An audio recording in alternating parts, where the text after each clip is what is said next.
I'm loving my life, man. Which one's your bike?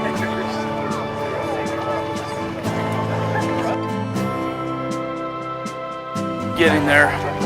All set to go. Got at least linked up with one of my soldiers. So ready to go out, go kill it this morning, have a good time. Excellent. This fella here, one of your soldiers? What's that? This guy here? Yeah, right here, man. This is Sergeant First Class Alex Calderon. How you doing? Pretty good, how are you? Good, you ready? Oh, ready to kill it. This your first one? Second one. Second one. Alright, cool. Very good. Well, good luck. Thank you. Take care. Hey.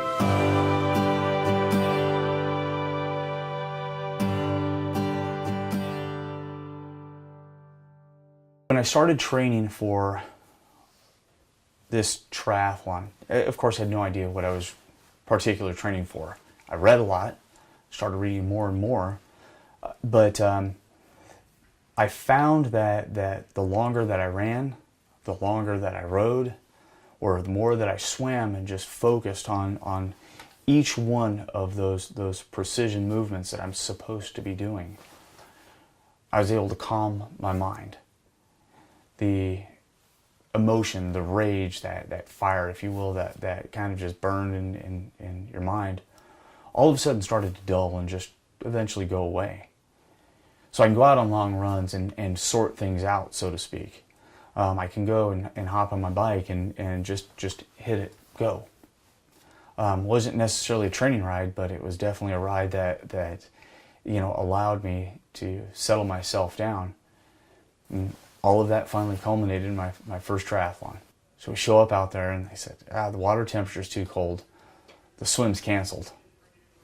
And I said, yes, awesome. Hey, I had my wetsuit. I'd been out there in that cold water. I'd practiced a little bit out there. I could probably have survived it, but it would have been no greater than surviving the swim.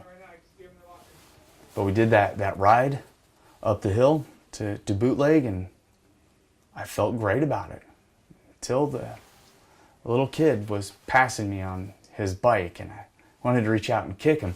But every single one of those people along that way, every single one of those people that either I passed or that passed me, including the kids or the 65-year-old man that was kicking my butt going up that hill, every single one of them helped me to deal with PTSD. They gave me something to focus on. I can be better. Look, this little kid, look how great he's doing. I can be better. This old man, look at how fit this guy is. Dude, I can be better. I know that I can do better.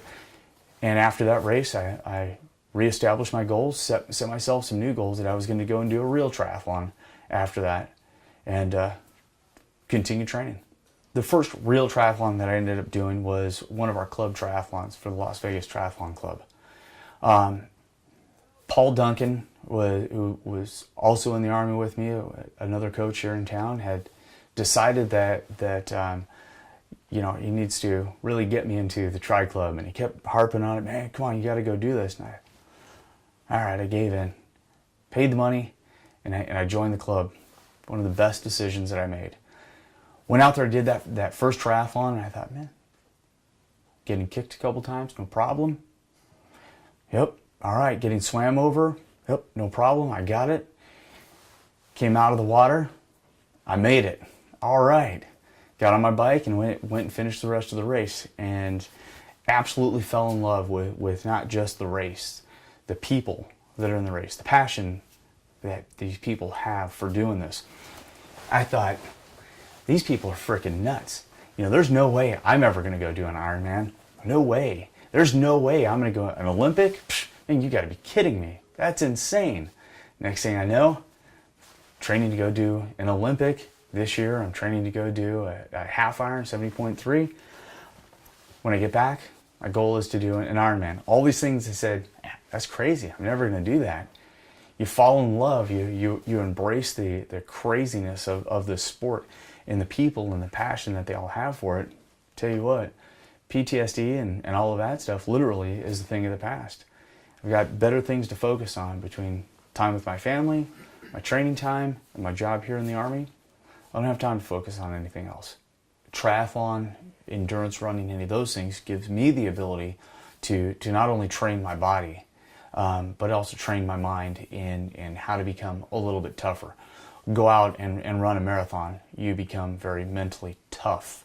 There's a lot of pain that you're dealing with, a lot of agony, and you learn to embrace the suck, especially those last, 5 or 6 miles when it really hits you and you're smack dab, right in the middle of that wall, and you're trying to push through it, and your legs are screaming at you, and your lungs are screaming at you, and every bit of your body is telling you to stop. But you have a little bit more. And it's the same, it's that skill right there is the same thing for dealing with PTSD. Your body is constantly telling you to stop. It's telling you to do these destructive things. And you have to get past that. You know that you can do something about it. You can control it. Mentorship is a critical part. I am constantly trying to train people and work myself out of a job. The end of the day, we need to have our soldiers strong, both mentally and physically, and well trained, so that they can go and do the job that the president's asking them to go and do. My job is to make sure that they have every single one of those skills to be able to do that job, that we have practiced enough, that we worked as a team together, that we can go out and accomplish our mission. I take maybe a little bit different approach to it that I call us a family. And the reason that I look at us as a family is when you go into combat, you're not doing things because the president ordered you there. You're there. We do things for the folks left and right of us. If I don't do my job, people die. That's the bottom line. If I don't do my job, people die. And that's something I take real seriously. You have to love your soldiers. You have to take care of them as if they were your own kids. I have 170 kids here. Every single one of them I have to love, I have to take care of. Sometimes they need a slap on the back of the head. Sometimes they need a pat on the head. Sometimes they need to be picked up and dusted off, and sometimes they need a swift kick in the butt to get them moving. Just like any child, just like any father would do, that's part of what my role is here. Everybody here thinks that I'm a nut job for, you want to go do what? I mean, you do those what things? Until I get them into it. So this past year we ended up, I had 6 total soldiers that I threw out a challenge to them. I said, look, whoever wants to compete, get you a day off from drill, and if you beat us, you get some rewards. Well, we actually got them awards.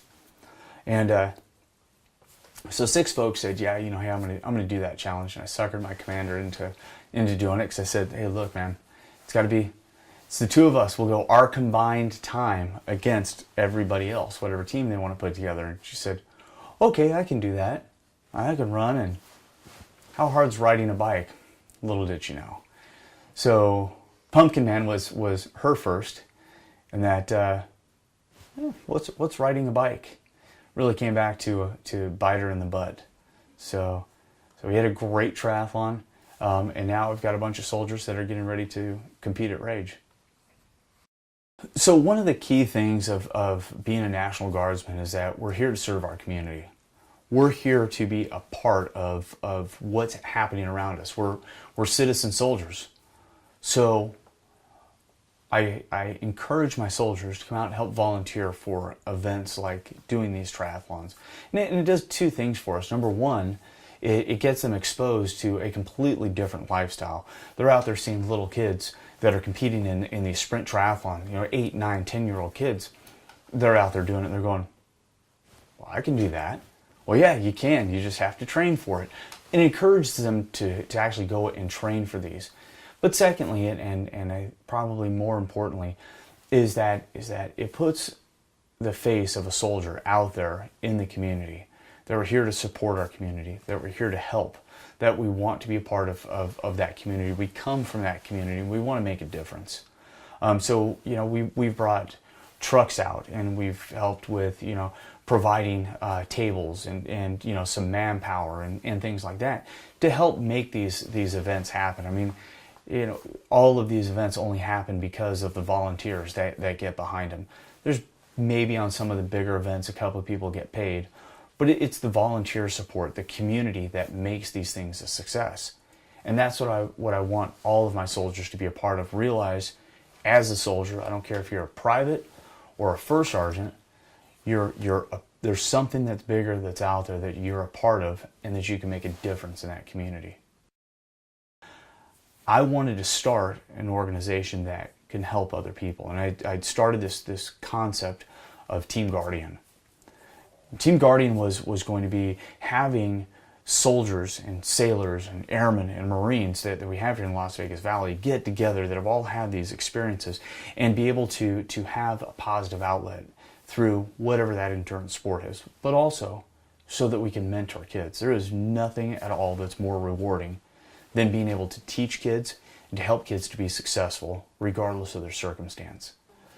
Yeah, I do have a coaching business. It's part of this Team Guardian that that I'd started as a nonprofit. So I'll continue to have a nonprofit with Team Guardian, and then as kind of a spin-off to that, TG Endurance.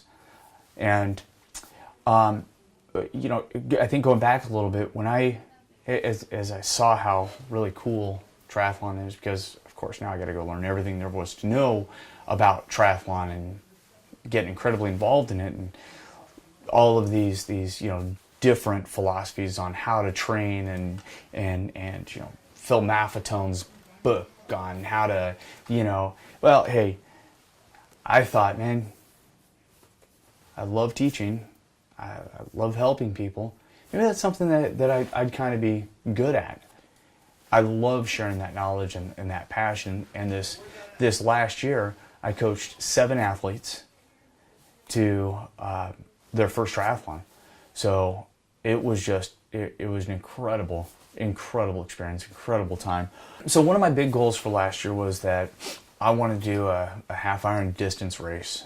And I decided, hey, they got this great one in San Diego, and look, it supports, you know, military, supports naval special warfare. I mean, I'm gonna go do that one. The dates for that event coincided with us doing the Vegas Kids Triathlon, and as time started ticking by and getting closer, some of my soldiers had made some commitments that they weren't following through on. The whole reason that I like I said, I really got into triathlon was to help with my PTSD and overcoming, and I realized we could do something with kids and make a difference in kids' lives. So with folks backing out, it was more important for me to be there and ensure that we had all of those volunteers and all of the resources necessary to make sure that the Vegas Kids race happened. I mean, we had, you know, 150 or so athletes that were out there, kids from all over the place. It's huge for our community and huge for kids to be involved, to have an outlet, to be able to do something like triathlon, that before they said, no, I can never accomplish that. And then look what you just did. Look how big this is in your life. Seeing those kids coming out of transition, big smiles on their faces, they're just happy as can be. They don't realize that, wow, this is really going to suck here in a second. They get on that bike and they tear off because everybody is cheering for them. They love it. I love being a part of that. So, you know, I ended up not doing my half iron distance race last year. I stayed to make sure that Vegas Kids was completely successful. And you know, no regrets for it. It's a totally worthwhile event that the kids need, and we need people to be a part of that and help make that event happen. So going back to Afghanistan is, of course, there's a lot of emotion that comes back with that. Most of it is separation anxiety, not looking forward to being away from now 4 kids and a wife. But as far as coping with PTSD, I don't know that you're any better or you're any worse. There's situations that are completely different, things that you see that are completely different. When you see, you know, a kid's mangled body there, and you're, you know, I mean, there I was, day 3 in Afghanistan, ripping this kid's clothes off and cutting everything off, and we're just working on this kid. There's nothing that really prepares you for that particular moment. So I think every experience is different. I would like to say that, you know what, hey, I've got this, no problem, but I hope I'm also wise enough to realize that everything is different. Tomorrow is another day that's different from today. And when I hit the ground there's a whole new reality that I need to understand and cope with. I do hope that my experiences help my soldiers to better deal with what's going on over there. But PTSD, it's very real, and at any time, it can hit me. It's not a matter of how strong somebody is or how well you think you have your house in order upstairs. All the triggers are different, and everybody has different means to deal with it. So hopefully I'm well equipped.